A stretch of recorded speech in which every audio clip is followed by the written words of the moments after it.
సాంబార్ చేసుకుందామా రండి. మరీ చిక్కగా కాదు, అట్లాగే పలుచగా కూడా కాదు. ముందుగా ఒక బాండీ తీసుకుని దాంట్లోకి 1 కప్పు పప్పు వేసుకొని బాగా కడిగేసి దీంట్లోకి 4 కప్పులు వాటర్ 4 కప్పులు వాటర్ వేసిన తర్వాత దాంట్లో కొద్దిగా పసుపు, అట్లాగే కొద్దిగా ఆయిల్ కూడా వేసుకోవాలి. పప్పు తొందరగా ఉడుకుతుంది ఆయిల్ వేస్తే.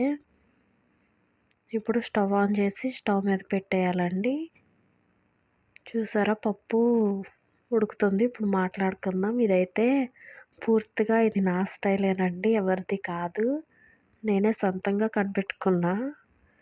అంటే ఇంత క్వాంటిటీకి ఇంత చిక్కగా ఉంటుందనేసి నేనే అనుకున్నాను అనమాట. ఇప్పుడు దీంట్లోకి చిన్న నిమ్మకాయ సైజ్ అంతా చింతపండు నానబెట్టుకోండి. ఇప్పుడు దీంట్లోకి ఇక్కడ కనిపిస్తున్నాయి కదా, అక్కడ ఆ వెజ్జీస్ అన్నీ కట్ చేసి పెట్టుకోండి.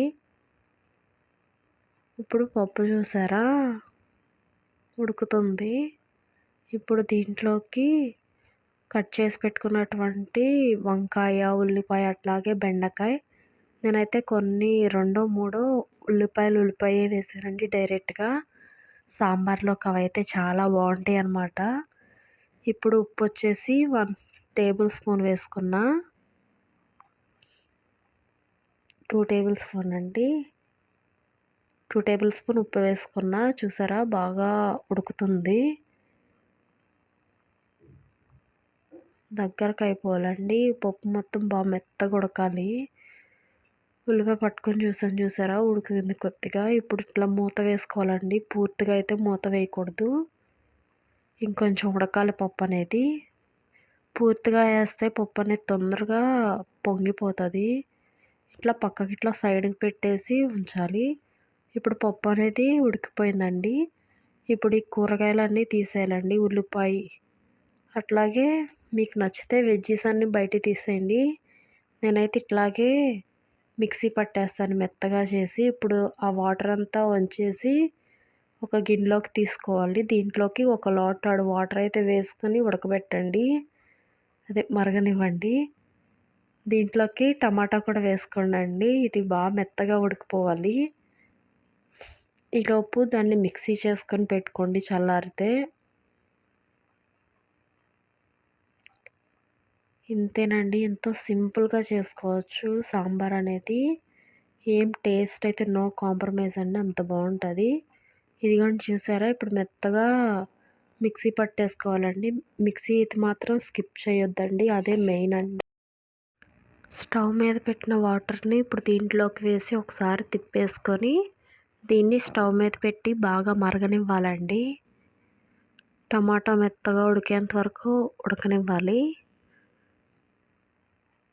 ఇప్పుడు దీంట్లోకి మళ్ళీ కొంచెం ఉప్పు అయితే వేసుకోవాలండి. చూసుకుని వేసుకోండి. కారం వచ్చేసి 1.5 టేబుల్ స్పూన్ అయితే సరిపోతుందండి. ఓవర్గా కారం రంగు వచ్చేంత వరకు వేసుకోవద్దండి, బాగా కారం ఉంటుంది. ఇప్పుడు దీంట్లోకి మళ్ళీ కొద్దిగా పసుపు అయితే వేసుకోండి. ఇప్పుడు ఫైనల్గా మెయిన్ ఇంగ్రీడియంట్ కొత్తిమీర అయితే వేసుకోవాలండి. ఇవన్నీ వేసుకున్న తర్వాత బాగా మరగనివ్వాలి.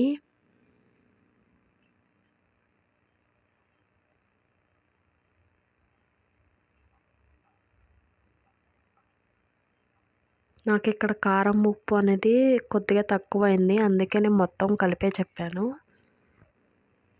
ఇప్పుడు దీంట్లోకి చింతపండు వేసుకోవాలండి. గుజ్జు ఎక్కువ వాటర్ అయితే వేయొద్దు, మళ్ళీ చిక్కదనం పోతుంది. మళ్ళీ ఒకసారి తిప్పేసుకొని ఇంకా మరగనివ్వాలండి చారు అనేది. ఒక్కసారి ఈ విధంగా చేసి చూడండి, చిక్కగా భలేగా వస్తుంది. టేస్ట్ కూడా చాలా బాగుంటుందండి. నాకైతే బాగా నచ్చింది, మా ఇంట్లో వాళ్ళకి కూడా బాగా నచ్చింది. సేమ్ హోటల్లో చేసినట్టే వస్తుంది అనమాట, అంత చిక్కగా. ఇప్పుడు దీంట్లోకి లాస్ట్ సాంబార్ మసాలా అయితే వేసేసుకోవాలండి. కొత్తిమీర మాత్రం స్కిప్ చేయొద్దండి. కొత్తిమీర ఉంటే అదొక ఫ్లేవర్ అండి, అంత బాగుంటుంది. ఇప్పుడు దీన్ని తాలింపు అయితే పెట్టుకోవాలి. స్టవ్ ఆన్ చేసి గిన్నె పెట్టుకొని దాంట్లోకి 2 టేబుల్ స్పూన్ ఆయిల్ అయితే వేసుకోవాలండి. ఇప్పుడు దాంట్లో కొద్దిగా వెల్లుల్లిపాయలు బాగా వేగనివ్వాలండి. అవి వేగిన తర్వాత తాలింపు దినుసులు వేసుకొని ఒక 2 ఎండుమిరపకాయలు కూడా గిల్లేసి వేసుకోవాలి.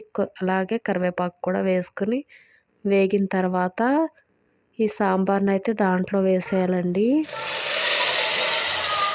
ఒక్కసారి ఇట్లా చేసి చూడండి ఎంత బాగుంటుందో. ఈ వీడియో కనుక మీకు నచ్చినట్లయితే please like, share, subscribe for my channel. Thanks for watching. Please do subscribe.